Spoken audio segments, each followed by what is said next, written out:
ఏపీలో నామినేషన్ల పరిశీలన ప్రక్రియ పూర్తయింది. పెద్ద సంఖ్యలో దాఖలు కావడంతో వాటిని స్క్రూటినీ చేసేందుకు రిటర్నింగ్ అధికారులు 2 రోజుల సమయం తీసుకున్నారు. 25 పార్లమెంటు నియోజకవర్గాలకు మొత్తం 686 నామినేషన్లు దాఖలైనట్లు రాష్ట్ర ఎన్నికల ప్రధానాధికారి కార్యాలయం ప్రకటించింది. ఇందులో 503 నామినేషన్లకు రిటర్నింగ్ అధికారులు ఆమోదం తెలిపారు. మొత్తం 183 నామినేషన్లు వివిధ కారణాలతో తిరస్కరించారు. అత్యధికంగా గుంటూరు పార్లమెంటు నియోజకవర్గానికి 47, శ్రీకాకుళం పార్లమెంటు స్థానానికి అత్యల్పంగా 16 దాఖలయ్యాయి.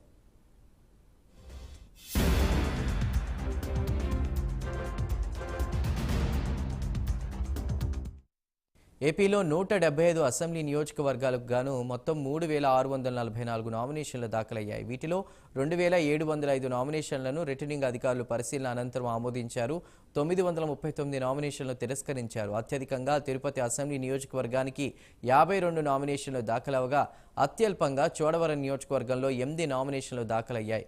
ఏప్రిల్ 29 వరకు నామినేషన్ల ఉపసంహరణకు ఎన్నికల సంఘం గడువు విధించింది. ఉపసంహరణ అనంతరం తుది అభ్యర్థుల జాబితాను ప్రకటించనుంది.